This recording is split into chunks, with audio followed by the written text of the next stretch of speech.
वित्तीय वर्ष 2027 के लिए अमेरिकी रक्षा विभाग के प्रस्तावित बजट का पैमाना निश्चित रूप से कई लोगों को हैरान कर दिया है। मुद्रास्फीति के अनुसार समायोजित करने पर 1.5 ट्रिलियन डॉलर का प्रस्ताव 2026 के बजट से लगभग 40% अधिक है, जो खुद अमेरिकी इतिहास में सबसे अधिक रक्षा खर्च प्रस्तावों में से एक था। लेकिन रक्षा विभाग द्वारा इस विशाल फंडिंग अनुरोध के विवरण में एक ऐसी बजट मद छिपी हुई है जिसका महत्व असाधारण है। डिफेंस ऑटोनोमस वॉरफेयर ग्रुप या संक्षेप में DOG के लिए 54.6 अरब डॉलर। ये खर्च दुनिया के संघर्षों के प्रति अमेरिका के पूरे दृष्टिकोण को पुनर्गठित करता है। और क्योंकि अमेरिका के पास अब भी दुनिया की सबसे शक्तिशाली सेना है, उस बजट मद के साथ अमेरिका ने युद्ध के नियमों को प्रभावी रूप से फिर से लिख दिया है। यह बताया गया है कि कैसे। अगर आपने पहले डॉग के बारे में नहीं सुना तो आप अकेले नहीं हैं। डॉग एक हालिया विकास है जो 2025 के अंत में बिना ज्यादा प्रचार के स्थापित हुआ था। वित्त वर्ष 2026 के लिए इसका बजट अपेक्षाकृत मामूली 225 मिलियन डॉलर था, जो बजट की अन्य मदों के बीच आसानी से नजरअंदाज किया जा सकता था। लेकिन वित्त वर्ष 2027 में DOG के लिए 54.6 बिलियन डॉलर की मांग, जो फंडिंग में साल दर साल 24,000% की बढ़ोतरी दर्शाती है, उसे नजरअंदाज करना नामुमकिन है। इतिहास के सबसे बड़े रक्षा बजट अनुरोध के संदर्भ में भी यह बहुत बड़ी राशि है। संदर्भ के लिए ये राशि अमेरिकन एयरलाइंस, इंटेल या उबर जैसी विशाल बहुराष्ट्रीय कंपनियों की वार्षिक आय या लातविया, कंबोडिया या बहरीन जैसे देशों की GDP के बराबर है। और भी महत्वपूर्ण बात यह है कि यह राशि US मरीन कॉर्प्स के पूरे वित्त वर्ष 2027 के बजट अनुरोध, जो 52.8 अरब डॉलर है, से भी अधिक है और बजट की सबसे बड़ी मदों में से एक है। तो डॉग स्पष्ट रूप से एक उच्च प्राथमिकता वाला उपक्रम है। इतनी बड़ी राशि का बजट जो 18 महीने पहले अस्तित्व में न रहे संगठन के लिए मांगा गया है, आधुनिक समय में अभूतपूर्व है। लेकिन डॉग असल में है क्या और इतनी सारी रकम खर्च कैसे की जाएगी? जैसा कि नाम से पता चलता है, defence autonomous warfare group dog pentagon की एक अधिग्रहण, विकास और एकीकरण योजना है, जिसका उद्देश्य ड्रोन, विमान और जहाजों के संचालन को सभी युद्ध क्षेत्रों में समन्वित करना है। इसकी स्थापना वास्तव में इस बात में एक बदलाव है कि अमेरिकी सेना ऑटोनोमस वॉरफेयर को कैसे अपनाती है। हालांकि यह 2019 में बने स्पेस कमांड या 2017 के साइबर कमांड जैसे एकीकृत कमांड के स्तर पर नहीं है। इसके बजाय डॉग अधिग्रहण और एकीकरण के भीतर प्राथमिकताओं में बदलाव को दर्शाता है, जिसकी सोच उसी बढ़ते जोर की गूंज है जिसका प्रतिनिधित्व वे पहले के संगठन करते थे। कांग्रेस ने स्पेस और साइबर क्षेत्रों में अलग अलग सैन्य शाखाओं के बिखरे हुए तरीके से दोहराव और खतरनाक खामियों के कारण विशेष कमांडो को अधिकृत किया। आज अमेरिका की अलग अलग शाखाओं में मानव रहित स्वायत्त प्रणालियों और AI पर किए जा रहे प्रयास भी ऐसे ही जोखिम पैदा कर सकते हैं। DOG की स्थापना उन जोखिमों को नियंत्रित करने का एक प्रयास है। केंद्रीकृत नियंत्रण अमेरिकी सेना की स्वायत्त प्रणालियों के विकास को आसान बनाएगा, जिससे विभिन्न सेवा शाखाएं विरोधी लक्ष्यों या असंगत तकनीकी मानकों का पालन नहीं करेंगी। लेकिन इससे भी महत्वपूर्ण बात यह है कि DOG की स्थापना यह दिखाती है कि अमेरिका प्रमुख सैन्य शक्ति बना रहना चाहता है और युद्ध के बुनियादी रूप से बदलने के साथ साथ पीछे छूटने से बचना चाहता है।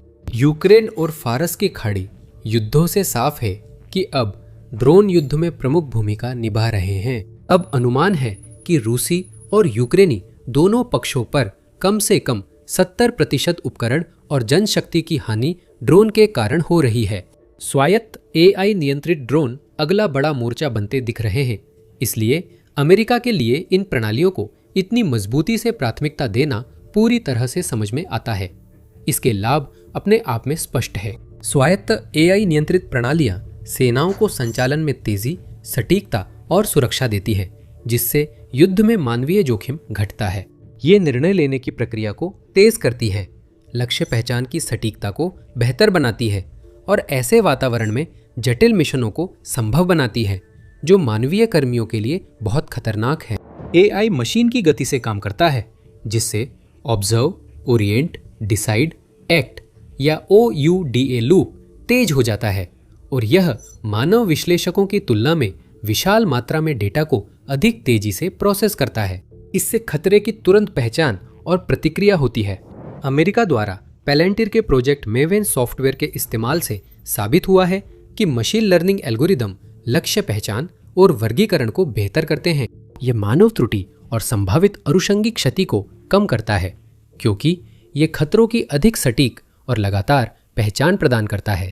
अंदरूनी तौर पर AI संचालन लागत में बचत और लॉजिस्टिक्स को बेहतर बनाता है।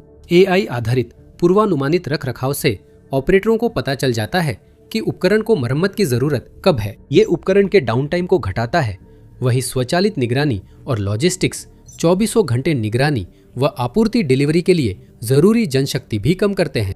युद्ध के मैदान पर जमीन, समुद्र और हवा में स्वायत्त ड्रोन रूट क्लियरेंस, बम निष्क्रिय करना और टोही जैसे उबाऊ, गंदे और खतरनाक कार्य कर सकते हैं। यह जनशक्ति की जरूरत और मित्र पक्ष के हताहतों को काफी कम कर सकता है। ड्रोन स्वार्म जैसी तकनीकें स्वायत्त रूप से समन्वय कर दुश्मन की रक्षा व्यवस्था को पस्त कर सकती है या ऐसे इलाकों में काम कर सकती है जहां युद्ध के पारंपरिक तरीके काम नहीं कर सकते।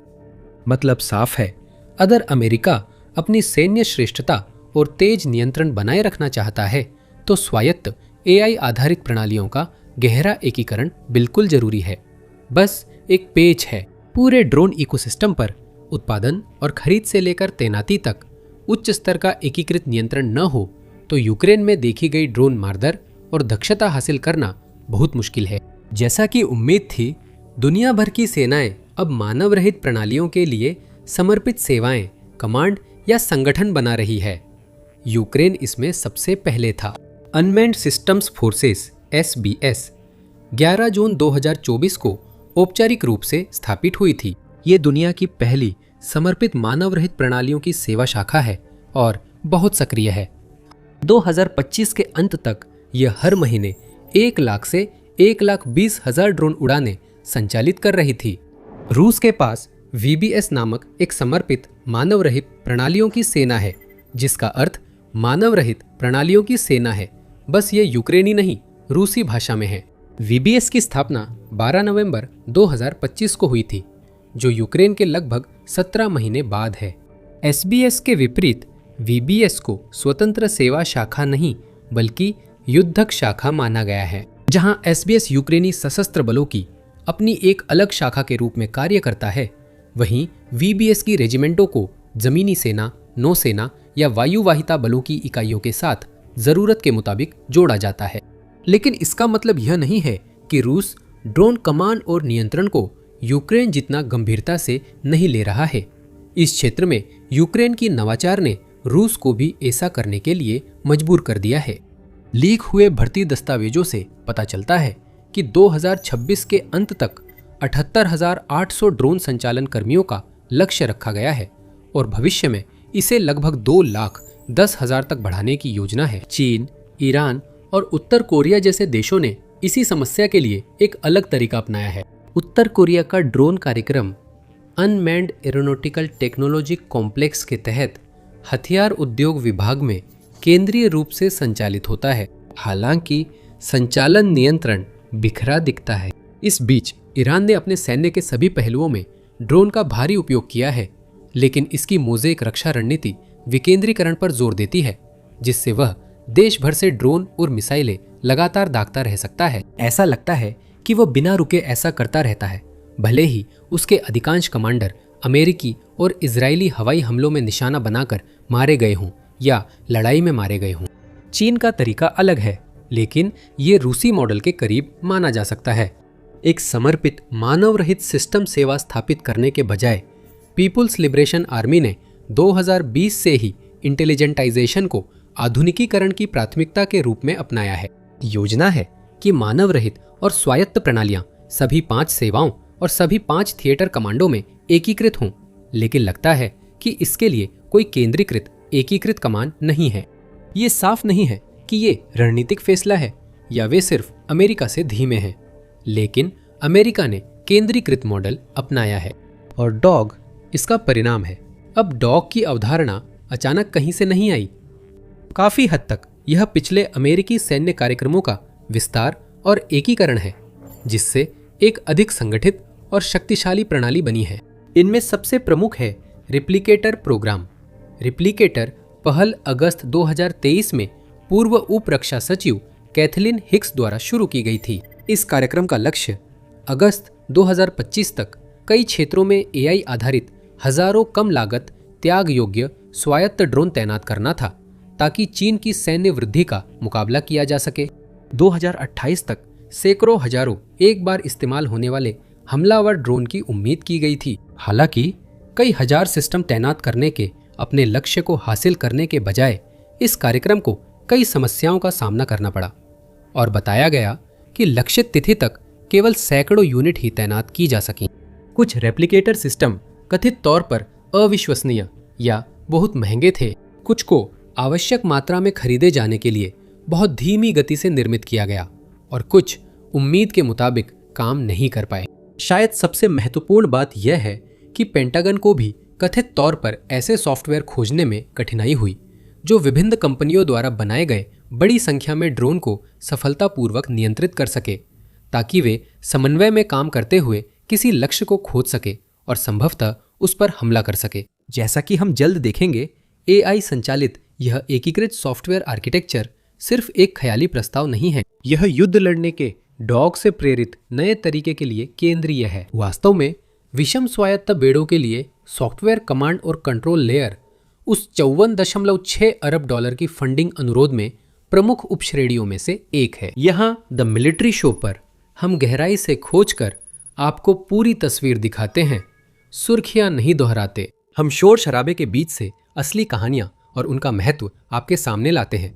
अगर आपने अब तक चैनल को सब्सक्राइब नहीं किया है तो जरूर करें, ताकि आप हमेशा अपडेट रहें। आइए जानते हैं कि अपने 54.6 अरब डॉलर के निवेश के बदले में डीओडी क्या हासिल करना चाहता है। खर्च की पहली श्रेणी है रिप्लिकेटर से मिली विरासत वाले बड़े एक तरफा हमलावर ड्रोन, बिना चालक सतही पोतों और पानी के नीचे चलने वाले मानव रहित वाहनों के पोर्टफोलियो को जारी रखना और विस्तार करना। उद्योग विश्लेषण ने वित्त वर्ष 2028 तक डीओजी और ड्रोन डोमिनेंस लाइनों में 2 लाख से अधिक स्वायत्त प्रणालियों का लक्ष्य बताया है। ड्रोन डोमिनेंस पेंटागन की व्यापक स्वायत्त युद्ध रणनीति के तहत डीओजी के समानांतर एक पूरक पहल है। इन दोनों के बीच मुख्य अंतर यह है कि डॉग बड़े ड्रोन पर केंद्रित है, जबकि ड्रोन डोमिनेंस छोटे ड्रोन पर केंद्रित है, दोनों ही आक्रामक और रक्षात्मक काउंटर ड्रोन अभियानों के लिए। Joint inter agency task force 401 या संक्षेप में JIATF 401 ड्रोन डोमिनेंस कार्यक्रम के लिए जिम्मेदार संगठन है। डीओजी की तरह ये भी एक नया गठन है जिसे अगस्त 2025 में स्थापित किया गया था, और ये डीओजी के साथ कैसे इंटरैक्ट करता है यह समीकरण का एक महत्वपूर्ण हिस्सा है, जैसा कि हम आगे चलकर जानेंगे। डॉग खर्च की दूसरी श्रेणी है पहले बताई गई एआई सक्षम कमांड और कंट्रोल सॉफ्टवेयर, और ये शायद सबसे महत्वपूर्ण है। रिप्लिकेटर का ऐसी प्रणाली हासिल न कर पाना इस पहल की मूल संरचना की प्रमुख विफलताओं में से एक मानी जाती है। ऐसी प्रणाली के बिना अलग अलग निर्माताओं के विभिन्न ड्रोन से बने ड्रोन स्वॉर्म्स को एक समग्र कमांड और कंट्रोल संरचना में समन्वित करना लगभग असंभव है। खैर, लगभग असंभव है, लेकिन शायद पूरी तरह असंभव नहीं है। पेंटागन समाधान खोजने में सक्रिय है। जनवरी 2026 में पेंटागन ने autonomous vehicle orchestrator prize challenge शुरू किया, जिसका उद्देश्य ड्रोन झुंडों का समन्वय करने वाला सॉफ्टवेयर की पहचान करना है, जिसकी अधिकतम पुरस्कार राशि $100 मिलियन है। हालांकि एक बार सही सॉफ्टवेयर की पहचान हो जाने के बाद बुनियादी कमांड और कंट्रोल निवेश पूरे 5 साल के कार्यक्रम में संभवतः कई अरब डॉलर तक पहुंच जाएगा। ये समझ में आता है क्योंकि हाई एंड एआई के लिए कंप्यूटेशनल पावर की लागत बहुत अधिक है और एआई डॉग के संचालन का केंद्र है। एआई डॉग के केंद्र में होना हैरानी की बात नहीं है। अमेरिका सेना में हर स्तर पर एआई तेजी से अपना रहा है। डीओजी में एआई का एकीकरण अलग है।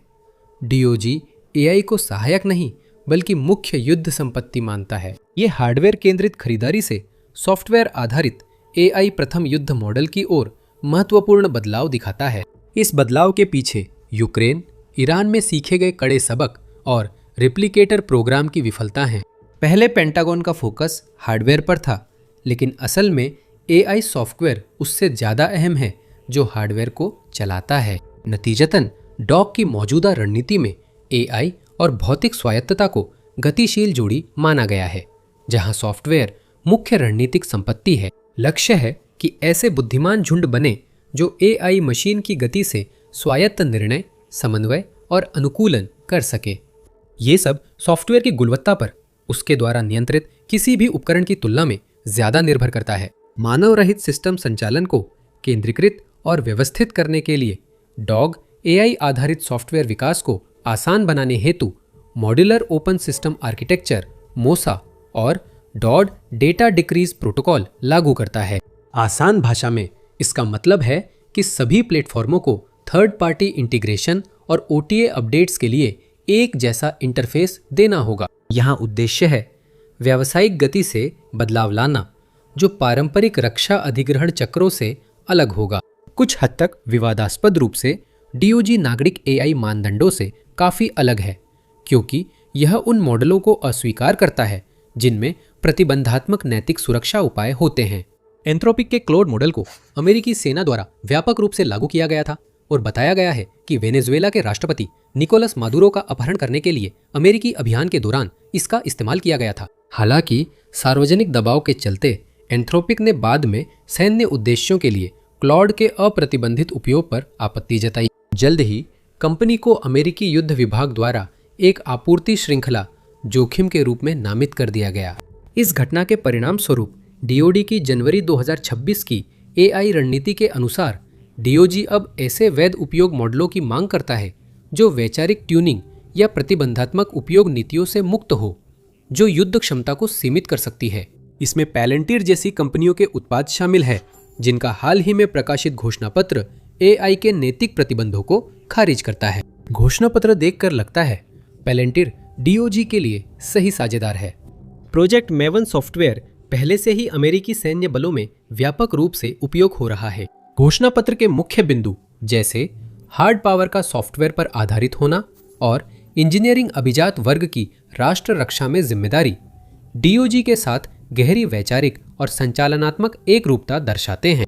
अब डॉग की गतिविधियों की तीसरी श्रेणी है वार गेमिंग, प्रयोग और संचालनात्मक अवधारणा विकास कार्य। एडमिरल सैमुअल पोपारो ने दिसंबर 2025 के रीगन नेशनल डिफेंस फोरम में बताया था कि इसमें मुख्य भूमि अमेरिका की रेंजों में हुए लाइव फायर अभ्यास और एंडर्स फाउंड्री वातावरण में कराए गए सिमुलेशन शामिल है। एंडर्स फाउंड्री 7 अग्रणी परियोजनाओं पीएसपीज में से एक है, जिसे जनवरी में घोषित एआई त्वरितीकरण रणनीति के तहत डीओडी ने शुरू किया था।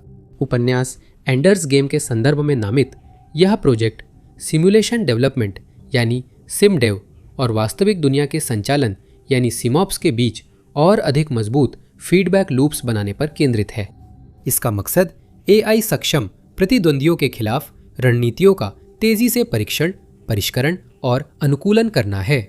यूक्रेन में देखा गया है कि दुश्मन की तकनीक के जवाब में काउंटर मेजर्स 4 से 8 हफ्तों में सक्रिय हो सकते हैं, जिससे फीडबैक लूप्स और पुनरावृत्ति की गति और गुणवत्ता निरंतर सफलता के लिए जरूरी है। और ये हमें डॉग खर्च की चौथी और अंतिम श्रेणी तक ले आता है, जो सबसे बड़ी और संभवतः अमेरिकी सेना के भीतर सबसे महत्वपूर्ण भी हो सकती है। एकीकरण, विशेष रूप से मौजूदा सैन्य शाखाओं के मानव रहित प्रणाली कार्यक्रमों का एक ही विभागीय प्राधिकरण के तहत एकीकरण। एक तरफ ये पूरी तरह से समझ में आता है। जैसा कि पहले बताया गया था, ऐसा एकीकरण इंटर सर्विस असंगति घटाता है और समन्वित सिद्धांत सुनिश्चित करता है, खासकर एआई सक्षम किल चेन व बैटल मैनेजमेंट के लिए। दूसरी ओर इस एकीकरण का मतलब है उन सेवाओं से अधिकार छीनना जो वर्तमान में अमेरिका के मानव रहित और एआई कार्यक्रमों के कुछ पहलुओं को नियंत्रित करती हैं, ताकि उन्हें डीओजी के अधीन लाया जा सके। और अगर इतिहास से कुछ सीखा जा सकता है तो इस तरह का बड़ा संस्थागत पुनर्गठन संस्थागत विरोध को जन्म दे सकता है। ऐसा ही एक प्रक्रिया स्ट्रेटेजिक डिफेंस इनिशिएटिव ऑर्गेनाइजेशन या SDIO के साथ हुई थी। इस संगठन की स्थापना 1984 में स्टार वॉर्स प्रोग्राम की निगरानी के लिए हुई थी, जो शीत युद्ध के समय अमेरिका को परमाणु बैलिस्टिक मिसाइल हमलों से बचाने की अंतरिक्ष आधारित मिसाइल रोधी रक्षा पहल थी। SDIO की संयुक्त आर्मी, नेवी और एयरफोर्स उसी तरह काम करती है जैसे अमेरिका की मानव रहित प्रणालियों के लिए DOG की परिकल्पना की गई है, लेकिन इसे अमेरिकी रक्षा प्रतिष्ठान के भीतर से विरोध का सामना करना पड़ा। इसलिए DOG की शक्ति के एकीकरण के कुछ पहलुओं के कारण इसे भी इसी तरह के विरोध का सामना करना पड़ सकता है। अब क्या डॉग प्रोग्राम ऑफिस के पास ऐसे विरोध के खिलाफ एकीकरण को बनाए रखने के लिए संस्थागत ताकत है या नहीं, यह एक खुला सवाल है। SDIO से पता चलता है कि ऐसे एकीकरण तभी सफल होते हैं जब उन्हें राजनीतिक समर्थन, पर्याप्त फंडिंग मिले और वे समय सीमा में स्पष्ट परिणाम दे। DOG के पास पहले 2 चीजें हैं। तीसरे सवाल का जवाब 18 महीनों में मिल सकता है।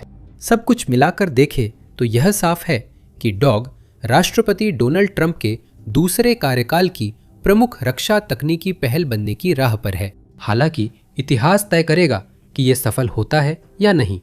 कार्यकारी शाखा ने अपना फैसला सुना दिया है। युद्ध के नए नियमों के साथ AI सबसे महत्वपूर्ण है और स्वायत्तता को लेकर प्रतिस्पर्धा मौजूदा दौर के लिए सबसे अहम है। जो सेना इसे जल्दी और अच्छे से अपनाती है वही जीतती है।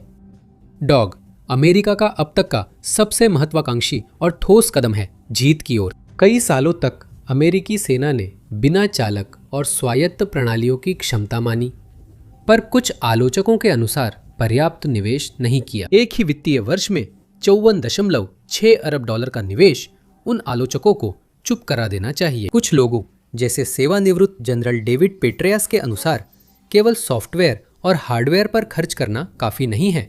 पेट्रियस ने इराक, अफगानिस्तान में अमेरिकी सेना का नेतृत्व किया और CIA निदेशक रहे। वह पूर्व रक्षा सचिव बॉब गेट्स की उस टिप्पणी का जिक्र करते हैं कि बिना चालक सिस्टम्स के लिए सबसे बड़ी चुनौती उन्हें चलाने के लिए लोग जुटाना था और उन्हें प्रभावी ढंग से संचालित करने के लिए न केवल कुशल कर्मियों की आवश्यकता होती है बल्कि एक अलग करियर ट्रैक, प्रशिक्षण प्रक्रिया और संस्थागत ढांचा भी चाहिए ताकि दूरस्थ रूप से संचालन का समर्थन किया जा सके। वे कहते हैं कि बिना संचालन नियम, बल संरचना में बड़े बदलाव, प्रशिक्षित ऑपरेटर और इकाइयां, शिक्षित नेता, रखरखाव प्रणालियां, खुफिया एकीकरण और कार्मिक नीतियां के ड्रोन असल में हथियार प्रणाली नहीं है। यह सिर्फ एक स्प्रेडशीट में दर्ज संपत्ति है। DOG में निवेश का 2% से भी कम हिस्सा सिद्धांत और एकीकरण की ओर जा रहा है। वे तत्व जिनके बारे में वो कहते हैं कि वही तय करेंगे कि बाकी का निवेश एक लड़ाकू बल तैयार करेगा या सिर्फ एक महंगा भंडार। वह चेतावनी देते हैं कि डॉग की व्यवस्थाओं के बावजूद अमेरिका को यूक्रेन जैसे तेज संगठनात्मक और सिद्धांतगत बदलाव लागू करने होंगे। चेतावनी दी गई कि वर्तमान में बहुत कम वैज्ञानिक पूरी तरह स्वायत्त क्षमताओं का एकीकरण कर रहे हैं, लेकिन फिर भी ये एक गेम चेंजर साबित होगा। DOG, ड्रोन डोमिनेंस व अन्य कार्यक्रमों से अमेरिका अपने प्रतिस्पर्धियों से ज्यादा रिमोट पायलटेड व स्वायत्त हार्डवेयर पर खर्च करता रहेगा और अधिक उन्नत तकनीक विकसित करेगा। DOG के केंद्रीकृत संगठन से प्राप्त बड़े पैमाने से मिलने वाले लाभ अतिरिक्त प्रतिस्पर्धात्मक लाभ प्रदान करनी चाहिए। अमेरिका अभी भी AI की दौड़ में आगे है, लेकिन चीन के साथ अंतर तेजी से घट रहा है। पेट्रियस के अनुसार निर्णायक अंतर स्केल में नहीं बल्कि इस बात में है कि संचालनात्मक अनुभव कितनी जल्दी अनुकूलन में बदलता है, और इसके लिए सिर्फ एक विशाल बजट और एक बेहद अनोखा नाम काफी नहीं होगा। हम आपको डॉग के बारे में जैसे जैसे और जानकारी सामने आती है वैसे वैसे अपडेट करते रहेंगे, और निश्चित रूप से जब हम इसके कार्यक्रमों को अमल में आते देखेंगे तब भी आपको जानकारी देंगे। यह अमेरिकी सेना को और ज्यादा ताकतवर बनाने का वादा करता है। इस वीडियो को देखें ताकि आप जान सके कि यह अपने सबसे करीबी प्रतिद्वंदियों चीन और रूस की तुलना में कितना ताकतवर है। देखने के लिए धन्यवाद।